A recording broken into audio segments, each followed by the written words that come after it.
Grabar. Bien, hoy quiero compartir con ustedes acerca de la estructura de los 10 mandamientos. Hemos visto acerca de y conocemos acerca de los 10 mandamientos. Y una de las imágenes bíblicas más, digámoslo así, icónicas, pues son los 10 mandamientos. Y nosotros desde muy pequeños tenemos grabados en nuestra memoria esas dos tablas y que han sido sostenidas en alto sobre la cabeza de aquel Moisés en las diferentes escenas de las películas, en los cuadros, en los dibujos, en las fotografías, etcétera. Y aunque en la Biblia, en realidad, nosotros sabemos que encontramos 613 mandamientos, pues los 10 mandamientos también son conocidos como el Decálogo, ¿ok? O en hebreo, como se dice, Aseret Hadibrot, los 10 dichos, las 10 palabras en hebreo. Y esto siempre pues ha ocupado un lugar único en la práctica, principalmente llamándolo así en la religión judía, ¿ok? Nosotros sabemos, porque hoy entendemos que en el sistema religioso cristiano, pues también sabemos que hay 10 mandamientos, pero no son los 10 mandamientos que encontramos en las Sagradas Escrituras, ¿ok? Y si hay 10 mandamientos, pues en el cristianismo, pues se hace caso omiso a algunos mandamientos y por el contrario, se colocan otros mandamientos que no están en las Escrituras. Por ejemplo, el Shabbat, ¿ok? Y el Shabbat, pues, aunque están y se comparten en algunos sectores del cristianismo, pues en el cristianismo no original, sino en el cristianismo católico, pues a partir de allí se nos ha enseñado y eso no está. Lo otro que no está es acerca de, o que está en el decálogo de ellos, es que santificar las fiestas y eso no está en las escrituras, eso no está en las sagradas escrituras. ¿Ok? Y si nos ponemos a revisarles eso, pues hay tela que cortar, pero no me quiero enfocar en eso. La Torá nos dice que Dios entregó los 10 mandamientos ¿a quién? A la nación de Israel, a la nación israelita. ¿Cuándo dónde? Cuando se reunieron en el monte Sinaí para recibir la Torá. Y ese evento, para que lo tengamos en cuenta, ese evento se conmemora. Nosotros comenzamos a conmemorar esa festividad y esa festividad se llama Shavuot, ¿ok? Lo que conocemos nosotros como eh, Pentecostés. Se conmemora realmente Shavuot, ¿ok? Entonces, algunos de nosotros vemos los 10 mandamientos como un resumen de la ética y la teología bíblica. Incluso vamos o vemos los 10 mandamientos como una tabla de contenido para el resto de las misbot, para el resto de los mandamientos que encontramos en las Sagradas Escrituras. Entonces vamos a explorar este concepto al dividir, al buscar las capas de significado que podríamos encontrar ocultas en la estructura de los 10 mandamientos y descubrir algunos principios básicos para todas esas lecciones que podemos encontrar en la Torah. La estructura de las tablas está diseñada para transmitir un significado más profundo sobre los valores fundamentales de la Torah que el que comunica el contenido de los 10 mandamientos por sí solos, ¿ok? Entonces es importante también que nosotros escudriñemos la estructura oculta de los 10 mandamientos. ¿Por qué son tan importantes entonces los 10 mandamientos? Y si nosotros vamos acerca del hablar, si nosotros lo vemos así como muy por encima de qué se trata, lo que nosotros practicamos y si lo hablamos así en la práctica religiosa, entre comillas, pues nosotros podríamos decir, no, se trata sobre el amor. Y cada vez que pensamos en el amor, pues nosotros pues, nos comenzamos a volver algo espirituales, ¿ok? El amor es el sentimiento y la cosa más grande que puede existir en el mundo. Si hablamos de los 10 mandamientos y todo esto se encuentra en la Torá, entonces, ¿de qué trata la Torá? Si nuestra práctica religiosa trata del amor y la Torá trata que ver con las leyes, y si pensamos en leyes y si pensamos en amor, pues amor suena pues como más emocionante que a leyes, ¿verdad? Y es así. Entonces, ¿por qué? ¿Qué tendría de espiritual las leyes si lo nombramos como simplemente leyes? O sea, ¿qué podría tener de espiritual eso? ¿Cómo funcionaría eso en la práctica espiritual? O sea, ¿qué puede haber dentro de todos esos mandamientos mirándolo espiritualmente? ¿Qué es lo que gira alrededor de todos esos mandamientos? Y los mandamientos se le dieron a Moisés ¿en dónde? En el monte Sinaí, en ese momento único, en ese momento que fue revelador, en un encuentro sobrenatural con el Creador, donde muestra una escena que, que nosotros hemos visto en el cine, en las películas, y es impresionante y llena de poder. Uno ve fuego, uno ve luz allá en la montaña, donde vemos que se escriben esas 10 palabras con fuego y poder, ¿sí? Pero la verdad, como les dije al comienzo, hay 613 mandamientos a lo largo de la Torá. Entonces, ¿qué es lo que sucede acá? Pero la lógica de dar esos 10 mandamientos es una revelación especial, allá en la cima de la montaña. Y es porque de alguna manera son el principio organizador de toda la Torá. ¿Me? El principio organizador de toda la Torá. Y esto es interesante porque si hay un principio organizador, porque si los 10 mandamientos son un tipo de tabla de contenido de toda la Torá, entonces tiene un sistema. Y si tienes un sistema, entonces no tienes 613 más mandamientos que pudieran ser aleatorios. Un sistema organizado puede ser espiritual, puede ser significativo y no son simplemente los 613 mandamientos ahí como cosas nada más, no. Entonces, es como, es como aprender una canción.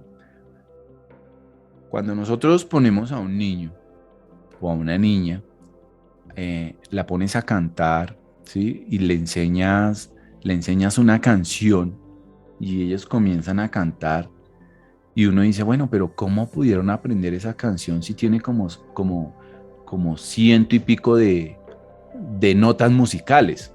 ¿Ok? Y uno dice, bueno, ¿y cómo aprendieron eso?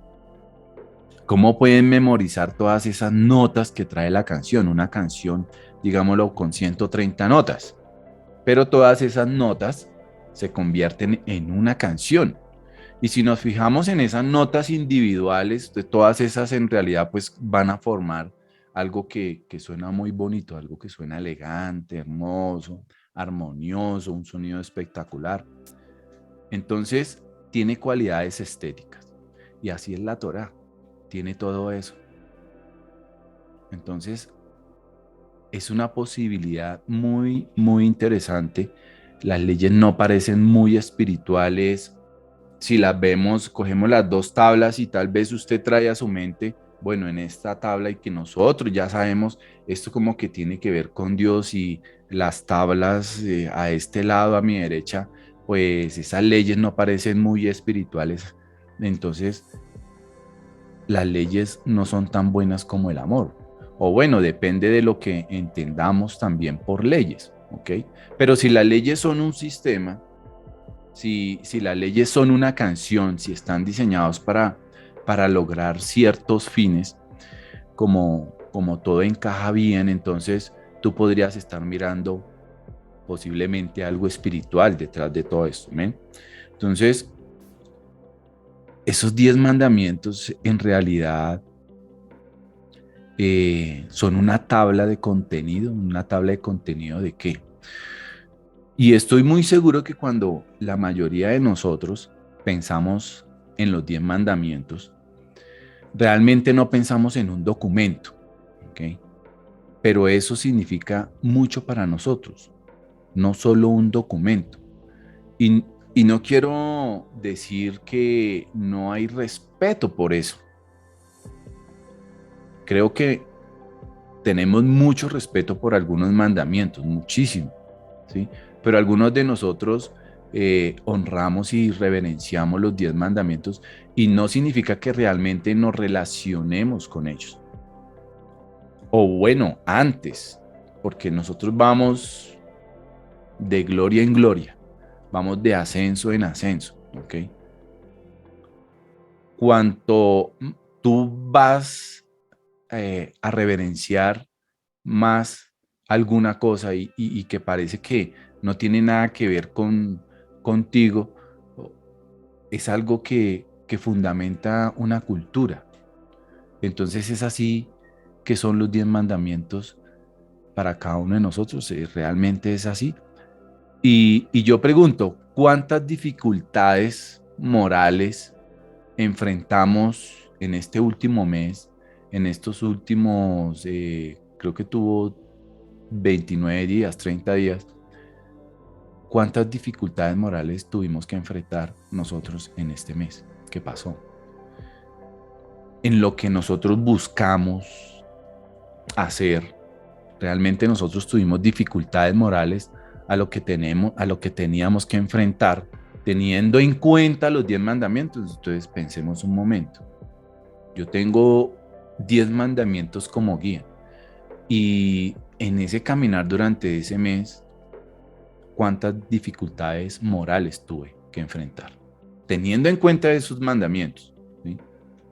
Y bueno, pudiéramos pensar, pues tampoco es para tanto, ¿no? No iba ni he considerado, por ejemplo, matar a alguien en estos últimos 30 días. Eso no estaba en la lista de tareas pendientes tampoco, ¿ok? Entonces, los 10 mandamientos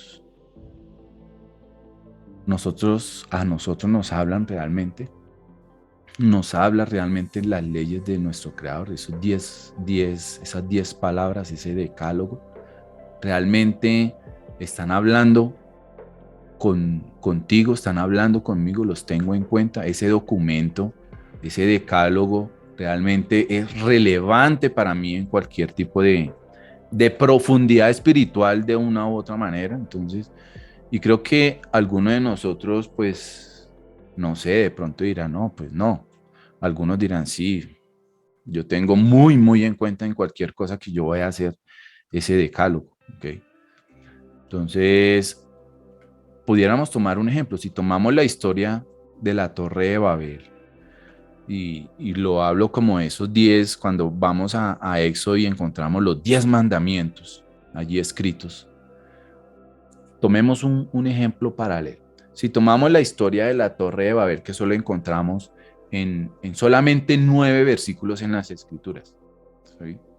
Y es una historia muy cortica, breve. ¿Qué profundidad puede tener un evento importante en tan solo 9 versículos? Y podría decir que la Biblia entonces no es profunda, cuando dice que es profunda. Entonces, ¿cómo los 10 mandamientos pueden relacionarse con otros? Con todos esos mandamientos, todas esas leyes que están escritas en la Torá. Pero es como un edificio. Cuando nosotros miramos los 10 mandamientos, esos 10 mandamientos tienen capas o tienen pisos. Y así también son los 10 mandamientos, como le digo. Están estructurados. Un documento que es breve, pero que tiene mucha información. Ese texto tiene capas de información. Un documento breve puede tener mucha, mucha información y estoy seguro que la Biblia hace eso. En cada capítulo, en cada versículo, en cada evento que haya sucedido, en cada narración, en cada parábola, en cada enseñanza. Y cuando nosotros vamos a Juan 5:39 dice, escudriña las escrituras. ¿Y qué es escudriñar? Es examinar, es inquirir, es indagar y averiguar cuidadosamente algo y sus circunstancias. Inquirir es averiguar, ir allá, investigar, detectar, levantar cada hoja, coger cada palabra. Eso es escudriñar las escrituras. Y estoy seguro que hay textos que tienen ese tipo de capas para uno poder comenzar a levantar una de otra e ir investigando, ir adquiriendo conocimiento. Cuando nosotros escudriñamos las escrituras, podemos obtener mucha información, mucho significado. Y más si todas esas capas interactúan unas con otras, interactúan entre sí. Y una forma de discernir capas de significado en cualquier documento, pues es realmente darse cuenta de que cualquier tipo de documento tiene dos elementos y ambos elementos contribuyen a ese significado. Entonces, si estoy buscando el significado del documento, la mayoría de nosotros pues vamos a mirar directamente el contenido de ese documento. Pero ignoramos el hecho de que hay algo, otra cosa que nos dice el significado y es una especie de revés y esa es la estructura del documento, una especie de revés, pero eso es cuando nosotros vamos y caminamos y escudriñamos, indagamos, investigamos, hacemos seguimiento, etcétera. Eso es como estar uno en un laboratorio de observación. Entonces, cuando nosotros comenzamos a encontrar que eso tiene una estructura y entendiendo que por estructura son todos esos datos que contribuyen a la comprensión de ese documento, y cuando miramos ese documento, como les digo, cuando comenzamos a analizar un documento, pues ese documento tiene esa estructura y esa estructura tiene elementos que a nosotros nos van a comenzar a indicar y a mostrar algo más profundo. Y la estructura es algo en la que nosotros, en lo común y corriente, en el diario, nosotros no prestamos atención. Nadie piensa ni en puntos, nadie piensa ni en comas, nadie piensa en párrafos, en nada, en ese documento. O en cualquier otro documento. ¿Okay? Entonces, ¿qué es una estructura? Una estructura es el conjunto, y cuando hablo de conjunto es porque tiene varios elementos. Es el conjunto de relaciones que mantienen entre sí las partes de un todo. Les recordemos cuando estábamos en el colegio y yo estaba recordando las clases de conjuntos. Entonces, conjunto, eso tiene varios elementos, qué tipo de elementos. Si uno este conjunto con este otro conjunto, pues a mí me va a dar como algo común, ¿sí? Que lo puedo llamar la intersección, que es algo que lo une, que es algo que tiene como similar. Y pongamos otro ejemplo, la estructura del cuerpo humano, ¿ok? Nuestro cuerpo comprende de varias partes, ¿ok? Pero es uno, es una estructura. Es el modo, que es una estructura, es el modo de estar organizadas u ordenadas las partes de un todo, como la estructura de una red, por ejemplo. Pero la estructura es muy importante para entender el significado del documento, como les digo. Puede haber significado de capas de la estructura. Entonces, hay una estructura que es fascinante en los 10 mandamientos. Y ese documento uno lo puede ver y tiene una apariencia muy simple, ¿sí? Pero si lo observamos, si lo miramos, vamos encontrando capas. Hay metacapas de estructura en ese decálogo de mandamientos. Y cada capa que nosotros vamos encontrando y vamos observando, pues a nosotros nos va a aportar mucho más significado que la otra capa que continúa.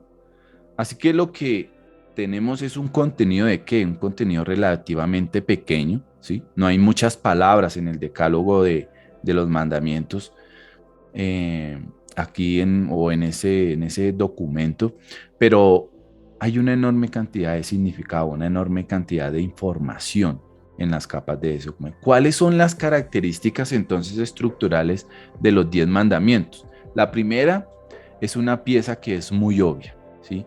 ¿Cuáles son esas que, que saltan para mí, esas que son obvias para mí? Y cuando vemos eso que es obvio y vamos y miramos la segunda, vamos y miramos la tercera, que es muy obvia, entonces vamos encontrando más información. ¿Cuáles son esas capas? ¿Cuál es la primera capa de la estructura? Y lo que se destaca es que primero nosotros encontramos dos tablas, ¿ok? Entonces les estaba diciendo que cuál es la primera capa de la estructura. Y lo que se destaca es que les decía que tenemos dos tablas, ¿ok? Hay dos tablas y a un lado es simplemente las relaciones acerca de las relaciones con las otras personas, ¿ok? Entre la gente y Dios es una de las estructuras. Y la segunda es la relación que existe o debe existir entre las personas. Y cuando nosotros vamos viendo estas dos estructuras, nosotros vamos viendo estas dos estructuras, aquí están las dos tablas, ¿m? Y comenzamos a leer los 10 mandamientos o las 10 palabras, encontramos que la primera dice que yo soy el Señor tu Dios. Y claramente encontramos aquí que es una relación entre nosotros con nuestro Dios. Y cuando vamos al segundo que nos dice, no tendrás dioses ajenos delante de mí, no tomarás mi nombre santo en vano, ¿sí? Entonces, estos dos mandamientos también tratan sobre la relación entre quién, entre el hombre y nuestro Dios. Y cuando nosotros vamos al cuarto mandamiento, que es honrar el Shabbat y santificarlo, el Shabbat va a ser algo que Dios quiere que nosotros, que le honremos. Entonces ya tenemos cuatro mandamientos y todos son acerca de las relaciones entre el pueblo y Dios. Y vamos al quinto mandamiento. Entonces ya tenemos aquí esos cuatro y finalmente pues llegamos al quinto y el último de la primera tabla. ¿Y cuál es ese mandamiento? Honra a tu padre y a tu madre. Entonces uno dice, bueno, pero aquí uno ve como que no cuadra este mandamiento con los cuatro primeros que están en esta estructura. ¿Por qué? Porque todos son, porque todos nosotros pues somos hombres y el cuarto mandamiento son son hombres con relación también a Dios. Entonces uno dice, bueno, ¿cómo hacemos? Honrar a los padres, ellos son hombres y yo soy hombre, entonces allí no habría como una relación. Este mandamiento como que está haciendo que en esta tabla como que no concuerde.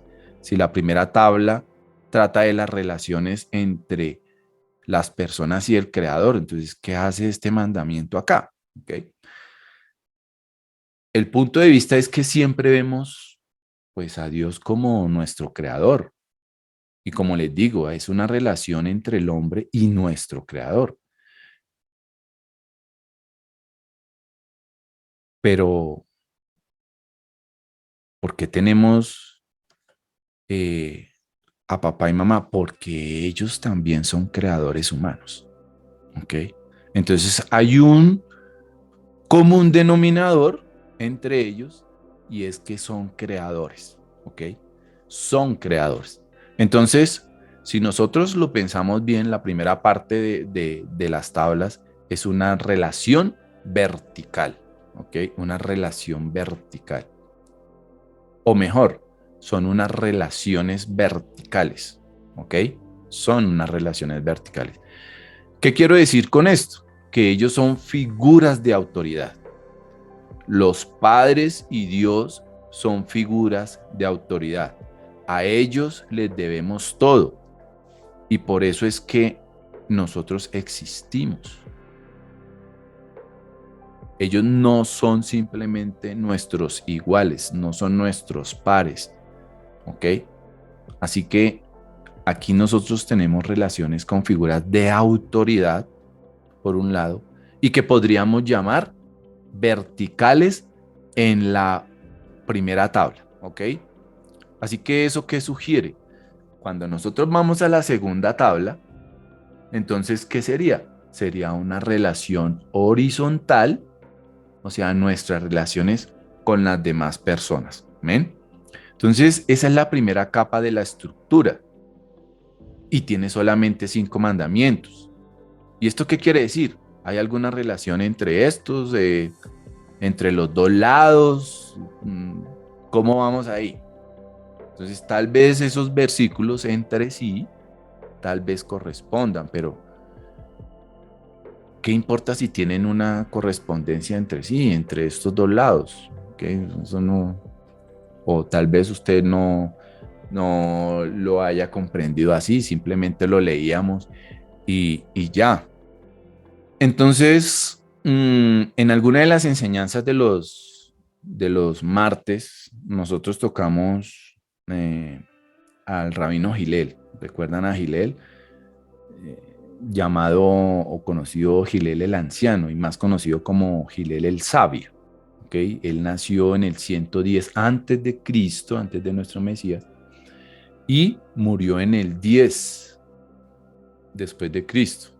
Él fue un eminente rabino y maestro judío, el primer erudito que sistematizó la interpretación de la Torá escrita. Él fundó una escuela liberal de interpretación de las escrituras, la escuela de Gilel.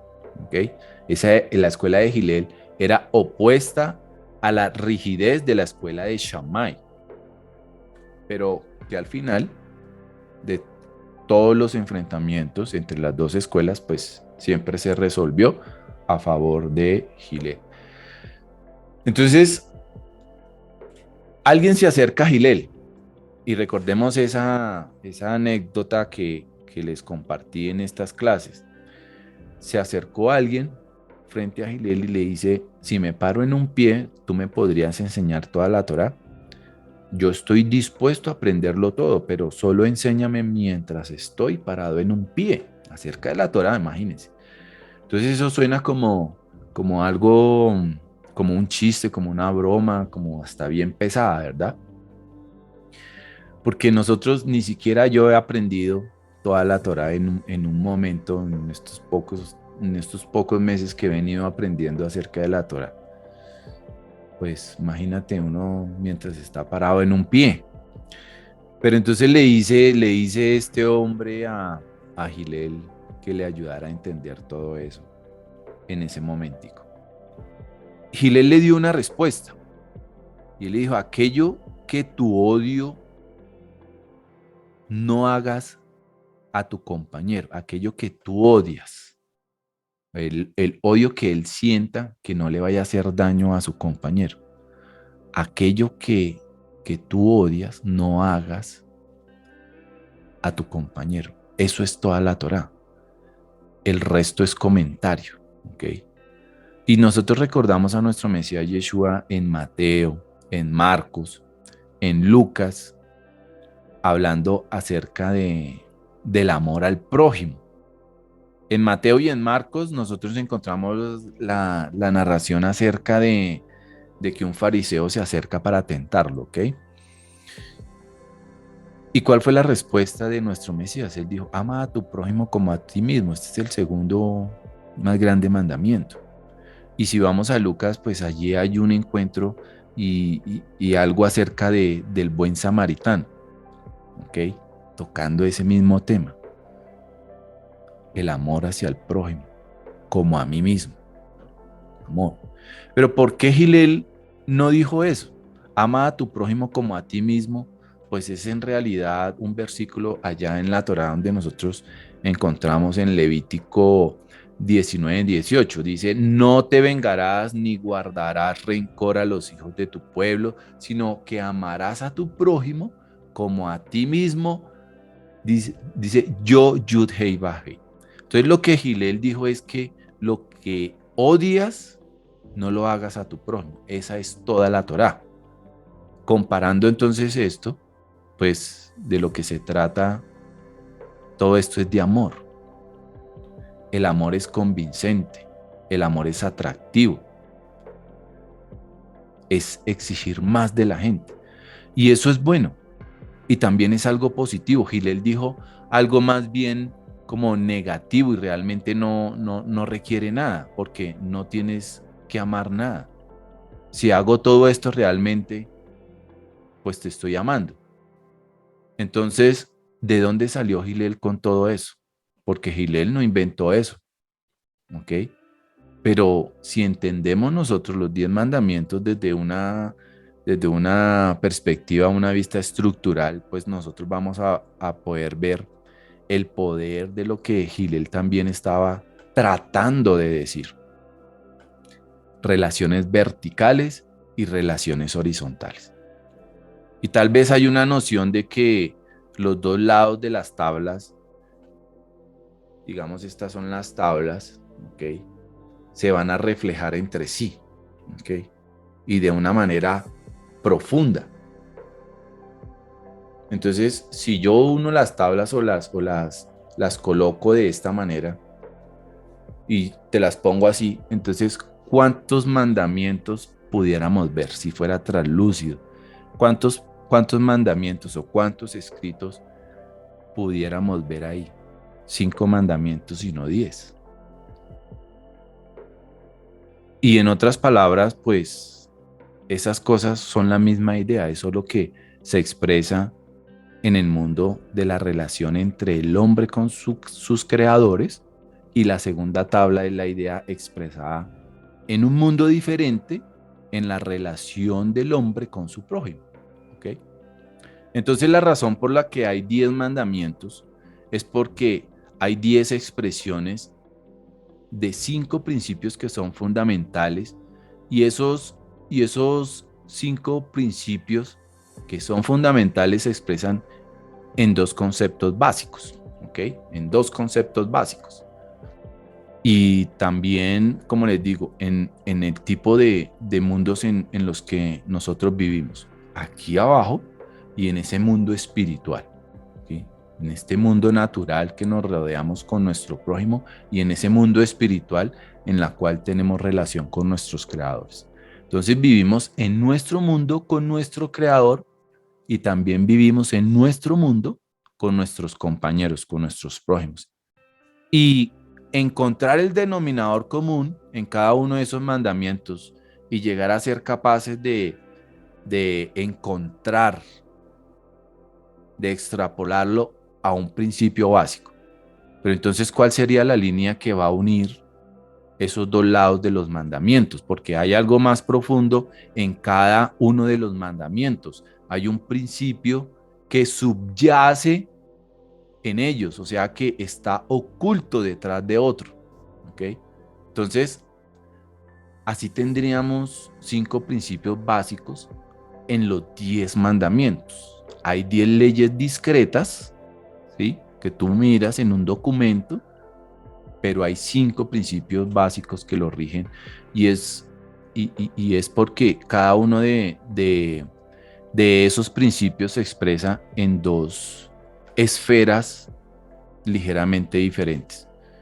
En una esfera, como ya les digo, de relaciones verticales, y la esfera de las relaciones horizontales. Entonces vamos a ver la primera de cada una de las esferas. Permítame, yo cambio la diapositiva. Ok. Entonces aquí tenemos, yo ya coloqué aquí, en resumidas cuentas, las 10 palabras, ¿ok? En una, relaciones verticales y en la otra, relaciones horizontales. Bueno, entonces la primera es amarás a, ¿sí? En esta parte de la tabla y en la otra, no asesinarás, ¿ok? Realmente en las escrituras no es que aparezca no matarás, sino no asesinar, ¿ok? Y es casi como si uno lo expresara matemáticamente, se podría decir que lo que falla al reconocer a Dios, pues está dentro de las relaciones verticales y el asesinato está en las relaciones horizontales. Entonces, ¿cómo funciona o cómo se desarrolla esa ecuación? Matar a un ser humano es un gran problema, ¿cierto? Gravísimo problema. Asesinar es un gravísimo problema. Cuando miramos, hay algo especial sobre los seres humanos. Cuando tú miras a una persona y vamos a las escrituras, tú dices, ah, ok, Génesis 9:6 dice que los hombres estábamos creados a la imagen de Dios. Eso es lo primero. Y lo otro es que demanda grandes consecuencias al asesinar a otra persona. Y los seres humanos entonces somos especiales. ¿Por qué? Por ser creados a la imagen de Dios. Entonces, si se llega a asesinar, pues se está asesinando a alguien que es a la imagen de Dios. Y del otro lado se nos ordena reconocer a Dios mismo. ¿Por qué la gente asesina? ¿Por qué piensa la gente en asesinar? ¿Qué pasa con eso? Estaría diciendo que la vida sería mejor sin mi creador en el mundo. ¿Ok? Eso es lo que estaría diciendo. Entonces, podemos imaginar a alguien diciendo de una manera literal eso. Si sintiera de esa manera, entonces ahí cuál sería el desafío, porque no podría asesinar a Dios. Esa persona no podría llegar a asesinar a Dios. Porque de esta parte asesina, quiero nada con, quiero matar, y quiere matar y matar y asesinar. Pero entonces, ¿cómo hace si debe haber algo relacional con nuestro creador? Ese amarás con respecto a no asesinar y ese común denominador, entonces lo que sugiere es que podría hacer hacia Dios es ignorarlo.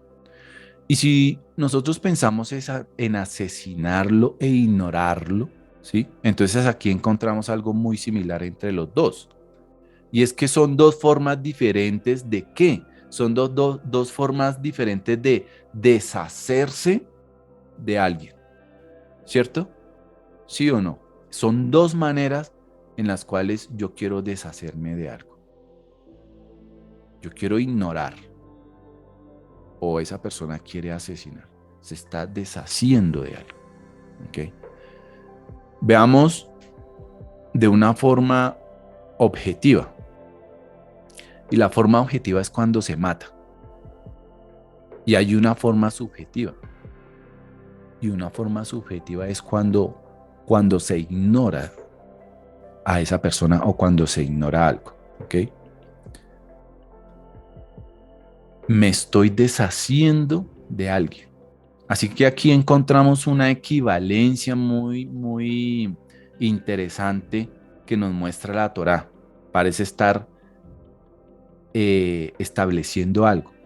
Y es que si por un lado es el creador y por el otro lado un compañero, un prójimo, no te rindas a querer deshacerte de ellos. ¿Ok? Más bien reconocer la existencia del otro, tratar con ellos. Y ese es el primer mandamiento, ¿ok? La relación del primer mandamiento. Ahora vamos al segundo mandamiento. No tengas otros dioses delante de mí. ¿Y cuál es el otro de esta tabla? El segundo mandamiento de esta estructura. No cometer adulterio. Y cuando pensamos en esa equivalencia entre los dos, y si piensas en el adulterio, pues el adulterio es alguien invadiendo la relación comprometida entre quién, entre un hombre casado y una mujer. Y entonces, ¿qué hago con el mandamiento de este lado? Pensemos en la adoración de la idolatría, porque dice no tengas otros dioses, ¿ok? Y allí encontramos algo común entre estos dos mandamientos. Y nuevamente, lo que es el adulterio en las relaciones horizontales y la idolatría que está en las relaciones verticales. Y recordemos que es adulterar. Adulterar significa mezclar algo en donde no pertenece. ¿Ven? Hay dos clases de relaciones aquí que son sagradas. En el ámbito horizontal, pues nosotros lo llamaríamos ¿qué? Lo llamamos matrimonio. Y en el ámbito vertical o en el reino vertical, pues lo llamamos adoración. Y esas son las relaciones muy, muy exclusivas. Y cuando traemos algo que no pertenece a esa relación, puedo estar traicionando esa relación. Y después de traicionar esa relación, la puedo estar destruyendo. Mejor dicho, es que se está destruyendo. Así que el mandamiento número 2 es no hagas eso. O sea, el principio. ¿Ok? Y eso nos lleva entonces al mandamiento número 3. No tomes mi nombre en vano. Y en la otra estructura encontramos, pues, no robar. ¿Ok? No robes. ¿Cómo podríamos ver un común denominador entre estos dos mandamientos? Y hay una pista rabínica. ¿Ok? Y la interpretación, de acuerdo a la pista rabínica, de no robar, pues es interesante la forma en que los rabinos interpretan eh, el no robar, pues es específicamente como un mandamiento contra el secuestro, ¿ok? Significa tomar el cuerpo humano. Y lo que parece hacer con esta interpretación, con esta pista, es crear una interesante especie de equivalencia entre el cuerpo humano, de alguna manera, ¿sí? Y el nombre de Dios. ¿Cómo así? Pues aquí hay como un misterio, y ese misterio nos da una idea en lo que es el principio número 3 del tercer mandamiento. Entonces, como les digo, una pista interesante es la palabra hebrea que proviene de no tomes el nombre de Dios en vano. No tomes el nombre de Dios en vano. La palabra, cuando vamos al hebreo, la palabra en hebreo es lo tizá, ¿sí? No tomarás, ¿ok? Que en realidad no se traduce en no tomar. La palabra tizá en realidad significa levantar o para llevar, ¿sí? Se parece más a no llevarás, ¿ok? Y es casi como si el nombre de Dios estuviera siendo visualizado como una especie de cosa como tangible que podrías recogerlo y llevarlo, ¿ok? Entonces, ¿qué se siente cuando uno llega a la casa, cuando uno llega al apartamento? ¿Mm? Pues a nosotros nos pasaron dos experiencias así como feas en Neiva. Y como son construcciones nuevas, pues se aprovecha la oportunidad del hurto, del robo, ¿ok? De invadir la vivienda y hurtar lo que se encuentre allí. ¿Mm? Y llevemos esa experiencia a algo más. Llegas a la casa, imagínate, tú llegas al apartamento, llegas a la casa, encuentras que la policía está ahí, que hay policía, encuentras que hay cinta policial, ¿sí? Ves esa cinta amarilla policial y ves que se entraron a tu casa, ¿sí?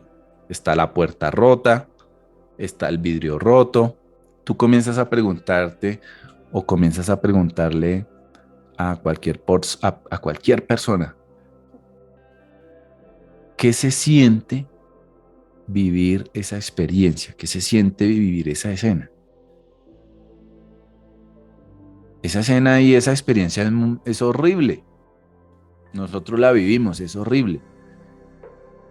Realmente yo sentí como si hubiera sido violado o abusado, literal.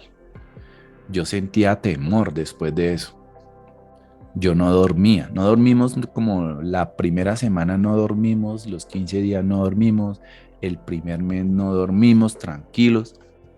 Siempre pensábamos como tumbaron la puerta de la casa, rompieron la ventana y destrozaron todo el apartamento, toda la casa buscando cosas. No podíamos descansar, uno realmente se siente abusado, ¿ok? Se siente como las experiencias de cuando es violado. Y ser violado es algo que la gente usa en el diálogo en términos propios, ¿sí? No, me sentí violado. ¿Mm? Violación, como nuestro cuerpo que es atacado, ¿ok? Pero lo que sugieren los 10 mandamientos es que te pueden violar en otro sentido también. Puedes violar una relación al tomar las cosas preciosas de alguien, ¿ok? Y eso mismo sentimos nosotros cuando llegamos y encontramos esa escena. Entonces, esto es lo que la interpretación rabínica usa en lo común e interpreta por la palabra robar. Entonces, ¿qué es? Es el secuestro. Es tomar el nombre en vano. El secuestro es, por supuesto, quitarle la vida a una persona, quitarle su cuerpo. Piense, piense en su cuerpo. Su cuerpo es realmente su posesión más preciada. Y normalmente cuando pensamos en posesiones, pues nosotros decimos, no, yo tengo mi casa, tengo mi apartamento, tengo mi carro, tengo mi dinero, ¿sí?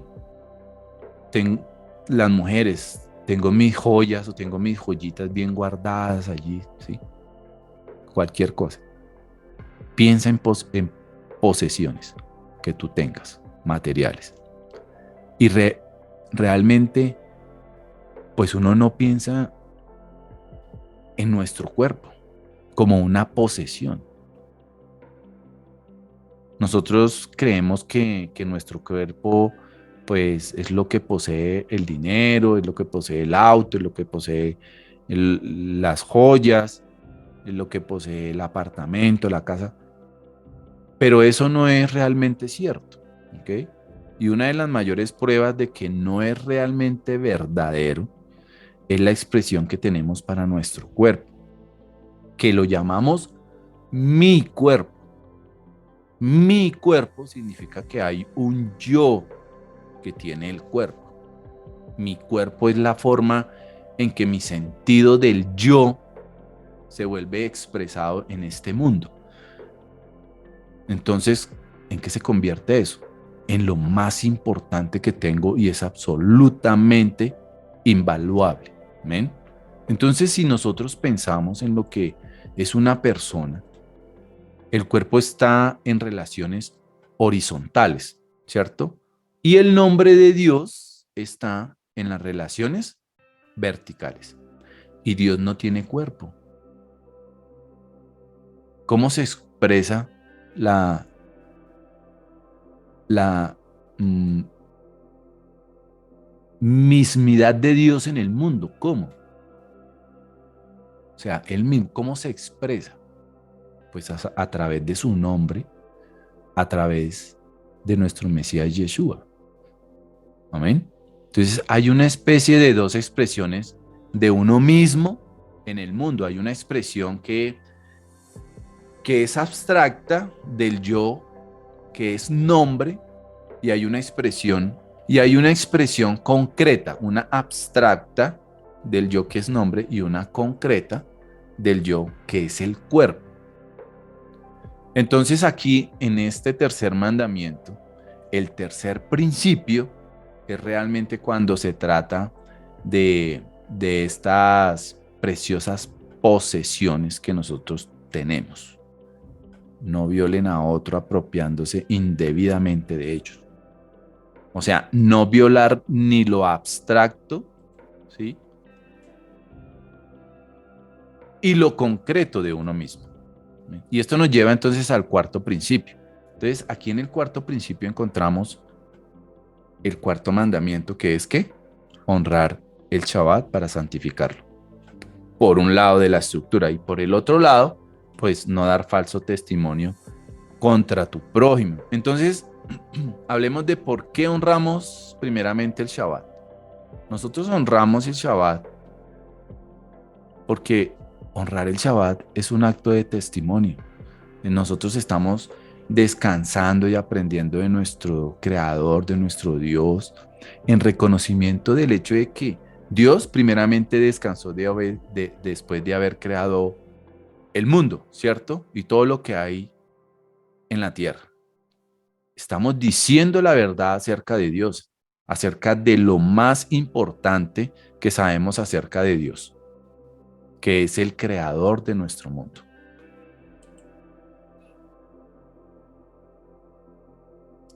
Así es, uno piensa siempre que es solamente lo material y no lo abstracto. Y nuevamente entonces nosotros vamos y miramos que hay relaciones en las que encontramos con alguien de manera horizontal. Y guardar el Shabbat entonces es con relaciones ¿qué? Verticales. Es decir, la verdad sobre el comportamiento también de alguien. ¿Ok? Porque si no dices la verdad sobre las acciones de alguien, pues entonces las estás violando. ¿Pero por qué? Porque las acciones también son una especie de posesión. Las acciones son mis acciones, son las acciones de la otra persona. Las acciones son algo que nosotros poseemos. Tú tienes unas acciones, unas actuaciones, unas actitudes. Eso te pertenece a ti, eso es tu posesión, es parte de ti. Es parte de lo que nos hace quienes somos. ¿Ok? Cuando mientes sobre eso es como un hurto de identidad. Tú me estás quitando algo de mí. Es como si me estuvieras matando. ¿Ok? Es mucho más abstracto que eso. Porque ni siquiera es como si me estuvieran robando. Es como si me estuvieran, ni siquiera es como si me estuvieran atacando mis posesiones, sino que están atacando mi reputación. ¿Ok? Y a lo que llega este cuarto principio de este cuarto mandamiento, de este cuarto mandamiento, sí, de un lado y del otro, es la idea de salvaguardar la reputación, ¿ok? Salvaguardar la verdad o salvaguardar los hechos de alguien, ¿ok? Entonces, con eso llegamos al quinto principio del quinto mandamiento de las dos estructuras. Y pudiéramos decir que es la más difícil de ver de todas las demás, de todos los demás principios y de los demás mandamientos. Aparece no codiciar en las relaciones con los demás compañeros. Y en la primera estructura, ¿qué es lo que dice? Honra a tus padres, honra a tu padre y a tu madre. ¿Ok? Entonces es una relación vertical y relaciones del creador. Y de alguna manera, pues aquí entre estas dos hay una correspondencia. ¿Cuál es la coincidencia entonces allí? Es casi como si hubiera un cierto defecto personal expresado en qué, en deshonrar a tus padres en las relaciones, en deshonrar las relaciones con tus creadores. ¿Cómo se expresa? Se expresa como en codicia con las relaciones con, con esas personas, con esos pares. ¿Ok? ¿Cuál es ese defecto? ¿Cuál es ese principio que surge de esos dos mandamientos? Entonces, ahí vamos al quinto principio. Y tratando de discernir la relación de esos dos mandamientos, tanto en la relación vertical como en las relaciones horizontales, que parecen expresar el principio de honra a tus padres por un lado y no codiciarás por el otro. Entonces comencemos por el concepto de codiciar. ¿Y por qué la gente codicia? La codicia es un anhelo incontrolado de aumentar la adquisición o el uso de ganancias materiales, o valor social, o estatus, o poder. Entonces, la codicia ha sido identificada como indeseable a lo largo de la historia humana, porque crea un conflicto de comportamiento entre los objetivos personales y la sociedad, o entre los objetivos personales y los sociales, ¿ok? ¿Por qué es que la gente quiere desesperadamente las cosas que tienen otras personas? Porque uno, aunque no se dé cuenta, pero uno siente la envidia o siente la atracción, pero detrás de esa atracción o detrás de esa relación, quiere desesperadamente lo que tienen esas personas, cualquier cosa. ¿De dónde viene eso en la psiquis humana? Y la Torá a nosotros nos da una pista. Si miramos el lenguaje que los 10 mandamientos en el que se expresa el mandamiento de no codiciar, nosotros encontramos que ahí hay algo muy obsesivo con el lenguaje. No dice simplemente no codicies la casa de tu amigo. En hebreo, la tahoj beit reja, sino que él continúa diciendo, no codicies tu casa, no codicies a su esposa, no codicies a su siervo, no codicies a su sierva, no codicies nada de lo que tenga, no codicies absolutamente nada de lo que tiene.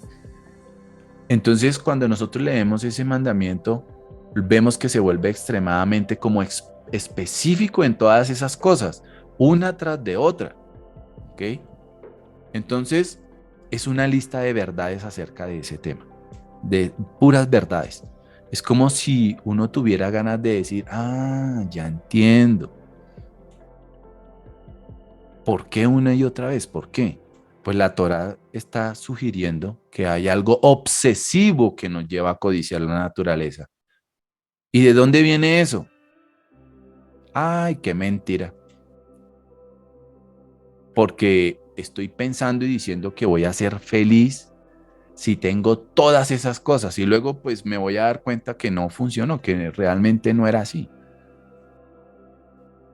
Y hay un juego que se llama el juego de la codicia. Y lo vamos a hacer. Imagínese usted en este momento. Listo. Entonces, como les digo, vamos a hacer un jueguito que se llama el juego de la codicia. Es otra imaginación, como el primer ejercicio del robo. Imagine que usted está codiciando algo, ¿ok? Hay algo en cada uno de nosotros que quisiera uno tener. Llévelo a la codicia, llévelo a codiciarlo de alguien, ¿ok? Ese es el juego. Imagine que está codiciando algo de alguien. Viene un amigo o una amiga suya y él tiene, por ejemplo, un auto hermosísimo, ¿sí? Has decidido que no hay nada más que tener en la vida que ese hermoso auto que tiene su amigo o su amiga, ¿ok? Entonces, estamos desesperados por eso, por tener ese carro. Y vamos y hablamos con el amigo o la amiga y le pedimos a ese amigo, usted le va a decir, oiga, quiero que me venda el carro, véndame su carro, su carro. Y pues la respuesta de su amigo pues simplemente va a ser que no se lo va a vender, no lo va a vender. Él no te va a dar ese carro. Entonces cada vez que vas donde tu amigo solamente miras ese carro así brillante, la cojinería en cuero, huele a rico, huele delicioso, un carro automático, ¿sí? Amplio, cómodo. Entonces usted comienza a pensar, ¿por qué no puedo obtener ese carro de mi amigo, ¿por qué no? Y comienza a suceder algo dentro de usted. Y debe ir eventualmente entonces más adelante, porque como comienza a pasar algo en usted, en esa psiquis humana, en ese comportamiento, pues usted comienza a ir a terapias para tratar de dejar todos esos pensamientos que no lo dejan dormir.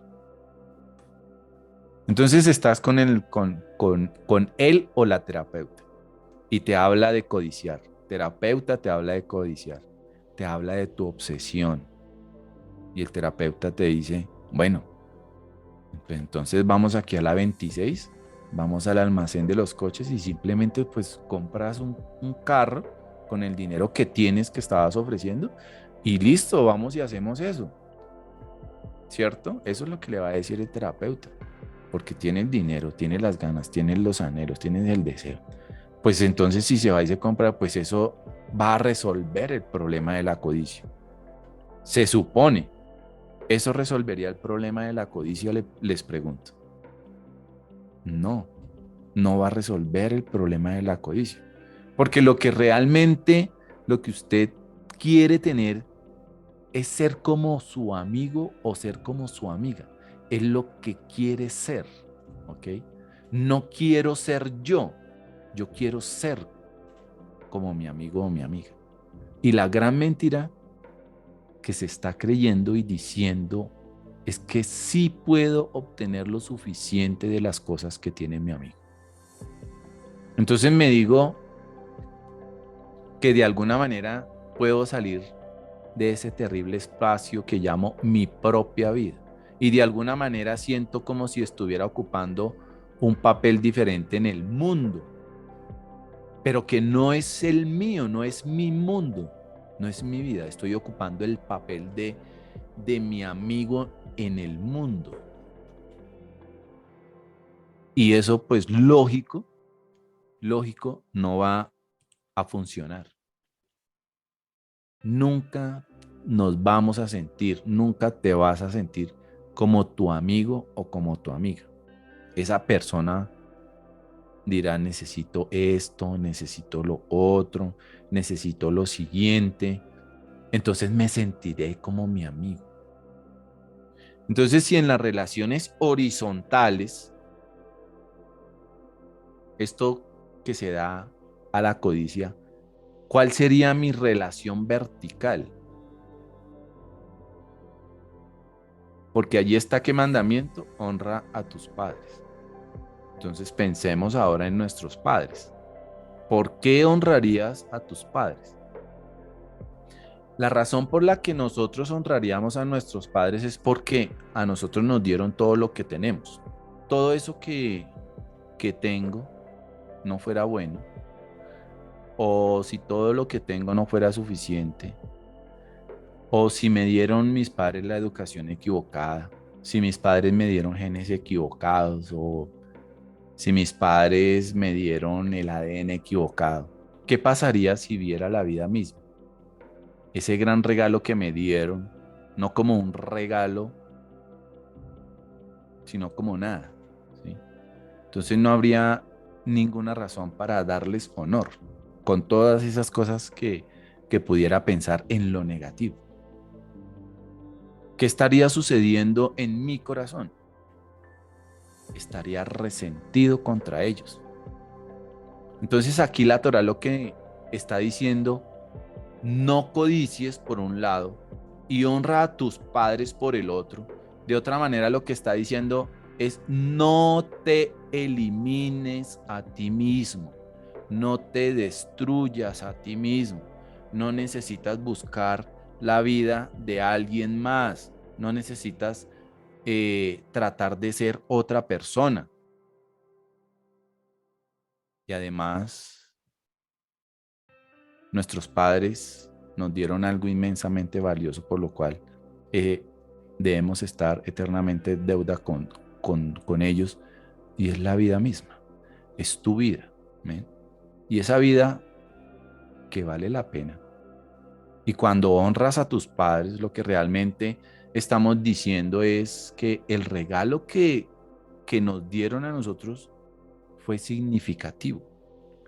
La vida que te dieron fue increíblemente valiosa y no hay mayor acto de autoafirmación en nuestras vidas que honrar a nuestros padres.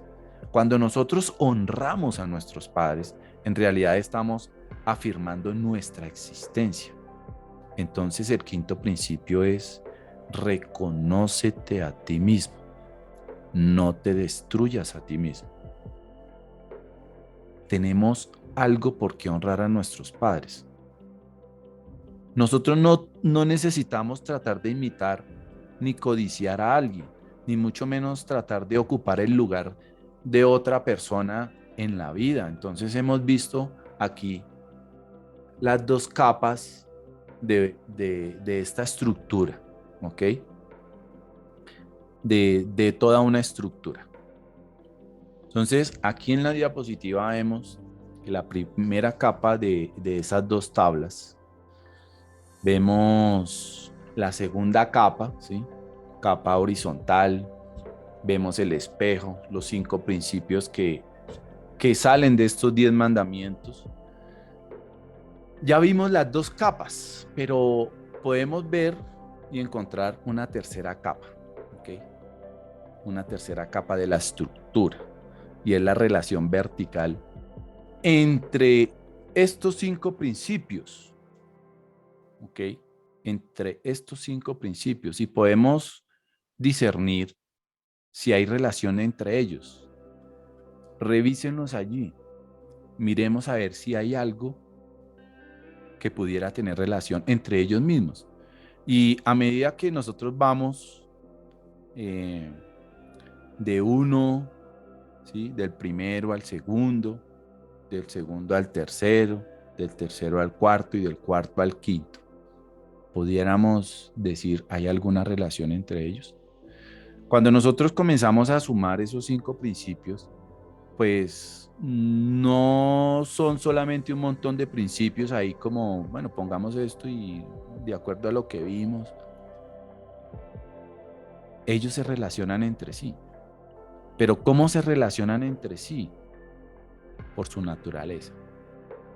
¿Y cómo logra esto? ¿Cómo logra que la naturaleza de esas conexiones entre esos 5 principios, cómo se logra? Vamos al primer principio y vayamos al último principio. Ahí podemos encontrar alguna conexión entre ellos, ¿ok? No acabes con la otra persona. Y así es como comienzan los 10 mandamientos. Y no te destruyas a ti mismo. Ahí es como terminan los 10 mandamientos. Y eso nos lleva entonces a la conexión entre los 4 principios de los 10 mandamientos.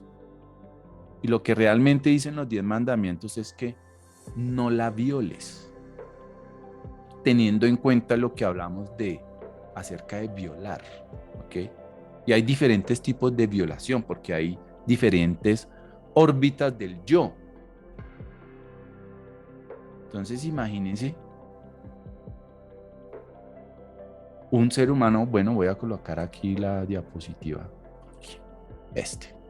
¿ok? Ese es el yo, ¿ok? En el primer nivel del yo encontramos, ¿qué? Nuestro cuerpo, ¿ok? Ese es tu cuerpo, ¿sí? No violes a otra persona destruyéndolos. Esta es la prohibición contra el asesinato, por un lado. O, como hablamos acerca de la matanza, que es subjetiva, que es ignorar, ¿ok? Pero hay otro nivel del yo. No violen el matrimonio. ¿Lo recuerdan? Recordamos la idolatría, la relación sagrada. Tampoco violes eso. No violes las relaciones sagradas, ¿ok? No viole otra que sería las posesiones, porque también es a través del robo que me puedo sentir que violado. ¿Recuerdan? El ejercicio, el ejemplo. Y hay otro que está lejos de mis actos y es una especie de robo de identidad. Y es si destruyes mi reputación. el testificar con veracidad acerca de quién soy yo. Entonces todas esas cosas tienen que ver con qué? Con no violar, una especie de cuatro concéntricos del yo. ¿Y de qué trata el quinto mandamiento? El quinto mandamiento trata de no violarme.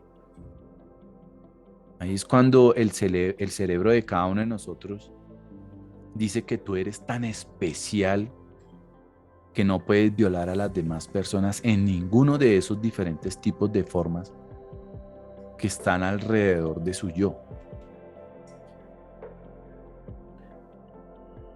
Y si todas las personas tienen esa misma chispa de misericordia que los hace tan especiales como para no ser violados, y tal vez yo también tenga esa chispa, pues entonces todo va a surgir mejor en la relación vertical y en la relación horizontal.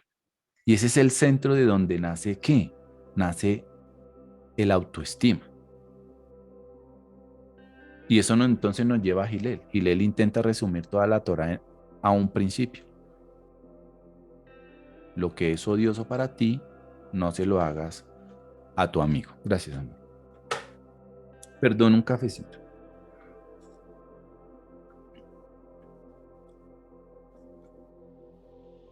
Ok. Bueno, y entonces, ¿de dónde sacamos todo esto? ¿Sí? Gilel, ¿de dónde sacó esto? Se lo inventó de la nada. Pues realmente lo que hizo fue extrapolar y resumió los 10 mandamientos.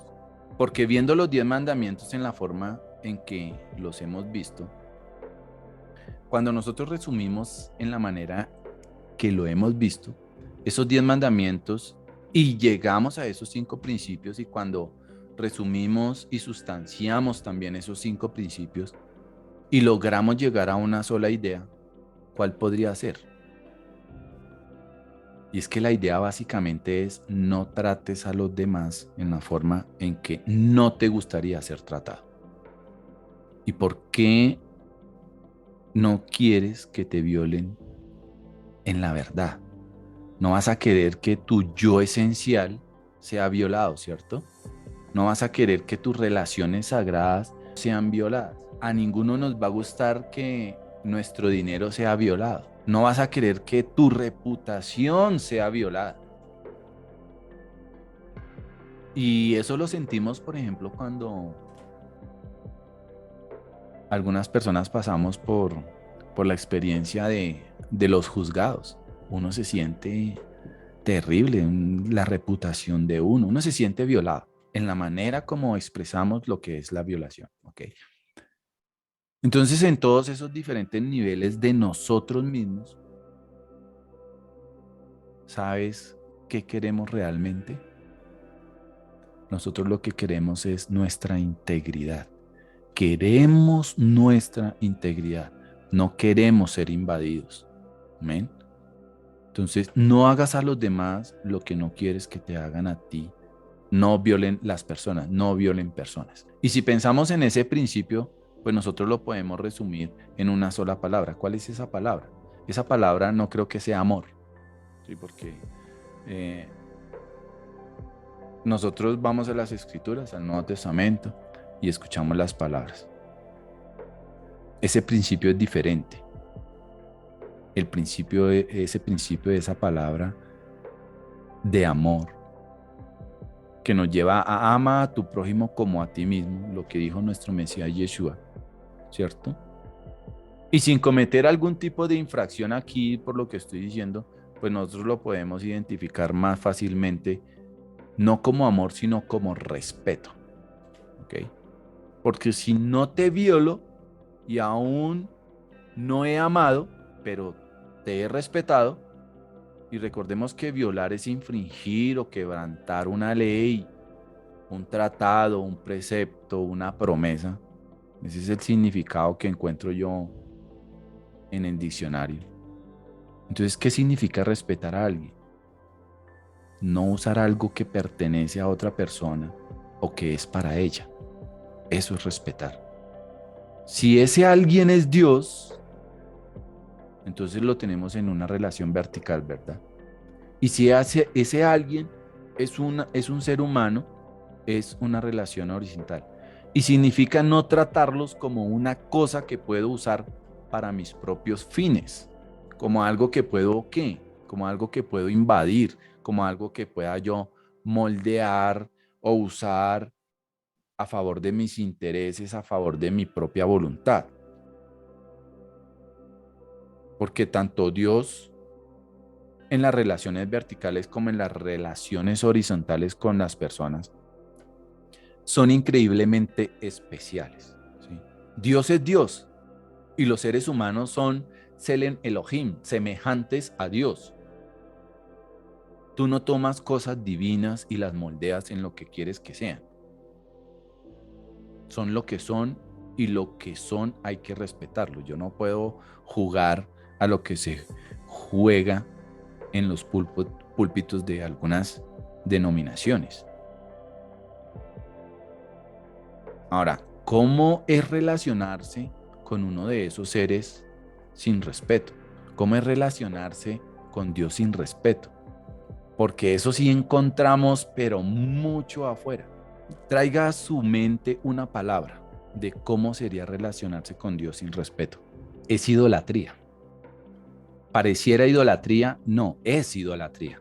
Y en la idolatría, ¿qué están adorando? Están adorando una cosa, no un ser. Y en la relación que se construye con un ídolo, pues el ídolo es digno de una cosa, de adoración. ¿Qué ejemplos podemos traer? El dios de la lluvia, el dios sol, el dios luna, el tótem. ¿Qué es un tótem? Es un símbolo o una representación de un objeto o de algo en la naturaleza, ¿sí? Que es venerado, que es adorado, y puede ser una planta o puede ser un animal, ¿ok? Entonces se comienza a construir una relación con ídolos. Y continuamos hacia adelante. Las personas continúan adorando a Dios sin respeto. Y a ese ídolo le comienza a imputar algo. ¿De qué? Le empieza a imputar algo de poder a esa cosa. Y después de imputarle algo de poder a esa cosa, a ese ídolo, entonces ahí comienza a negociar con eso. Esa persona comienza a negociar con eso. Entonces la persona comienza a hacer ¿qué? Comienza a sacar provecho de eso para hacer que su vida mejore y la suma total de la relación con la cosa esa se reduce a lo que puede conseguir fuera de su vida, fuera de esa persona. Y también sucede con las personas. Eso también sucede con las personas. Podemos relacionarnos con la gente de esa misma manera. ¿Ok? ¿Qué puedo sacar de ti?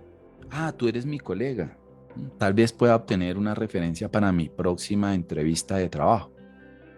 Ah, tengo una cita. Tú eres mi cita. Mirando a la chica, tú eres mi cita. Tal vez pueda obtener un trofeo, ¿no? Como una esposa. Ah, tú eres mi amigo. Un amigo súper popular. Tal vez pueda entonces, ¿qué? Tal vez pueda entonces sacar estatus social, pueda manipularte, porque lo único que a mí me interesa en este mundo soy yo, porque todo lo demás es solo una herramienta para hacerme mejor.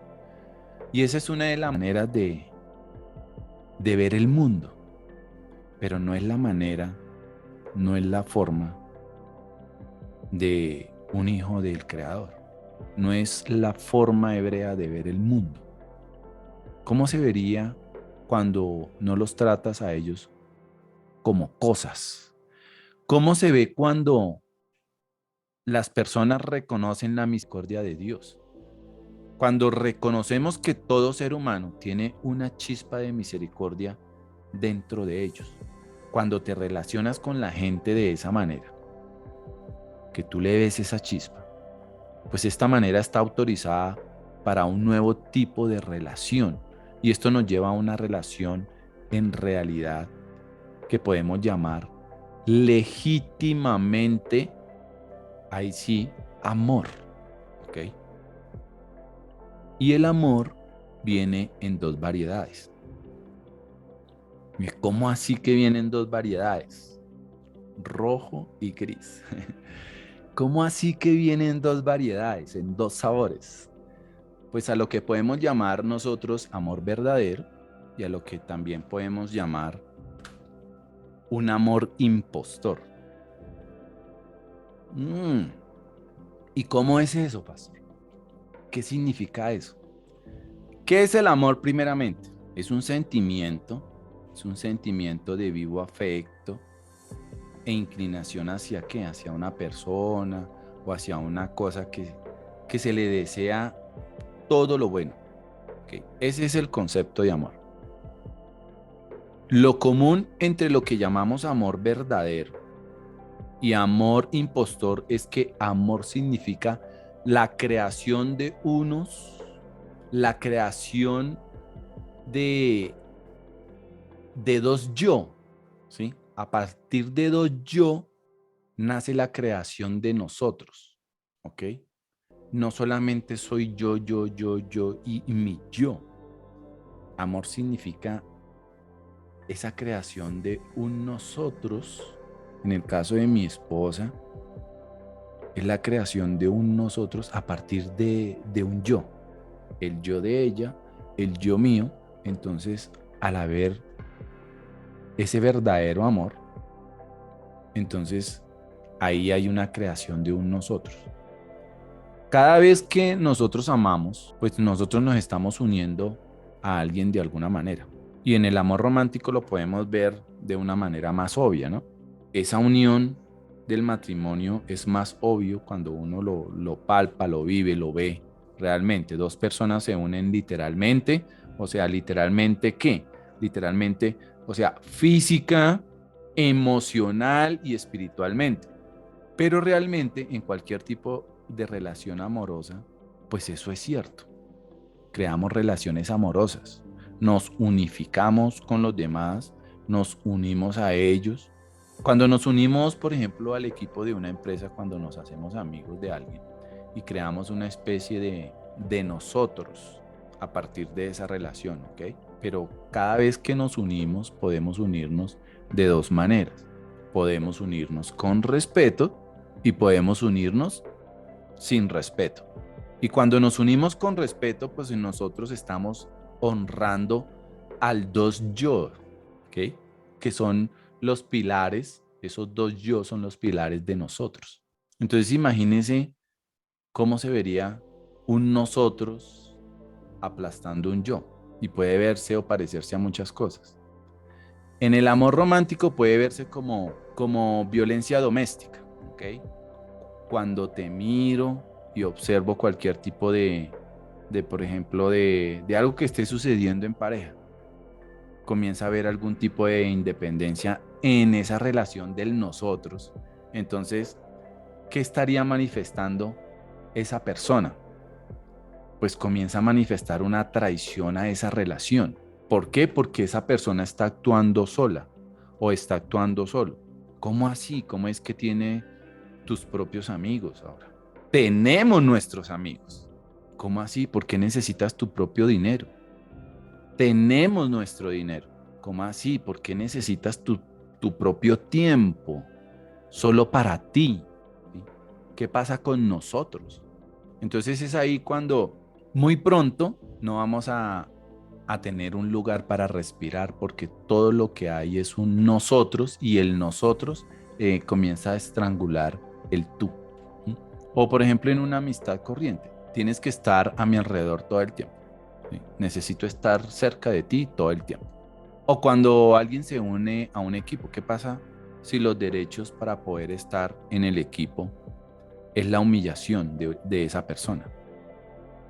Usted para estar aquí, entonces comenzamos a humillarte y te convertimos en un nadie o en nada aquí en este equipo. Entonces todas esas cosas son el impostor del amor. Creamos un vínculo pero ese vínculo comienza a destruir esa persona. La base de todo eso es el otro, la otra persona. Amor sí, de amor es de lo que se trata, pero amor basado en qué? Amor basado en el respeto. ¿Qué es lo que es odioso para ti que no se lo hagas a tu amigo? Eso no puede ocurrir, es la enseñanza. ¿Okay? El respeto y el amor es el alma de cualquier relación verdadera. Es el fundamento del amor, de eso. Entonces, es que se trata la enseñanza escrita en la Torá y reiterada por nuestro Mesías Yeshua. Amén. Y son las actitudes y son las acciones que debemos llevar a todas nuestras relaciones todo el tiempo, como israelitas que somos. Y puedes compartirlo con cualquier persona que diga de qué se trata lo que experimentas como israelitas que somos. Amén. Entonces, de eso se trata, de amor basado en el respeto. Un respeto horizontal, un amor con respeto en lo vertical, un amor con respeto en lo horizontal. Amén. Amor verdadero, ¿ok? Amor sin respeto, amor con respeto y amor sin respeto.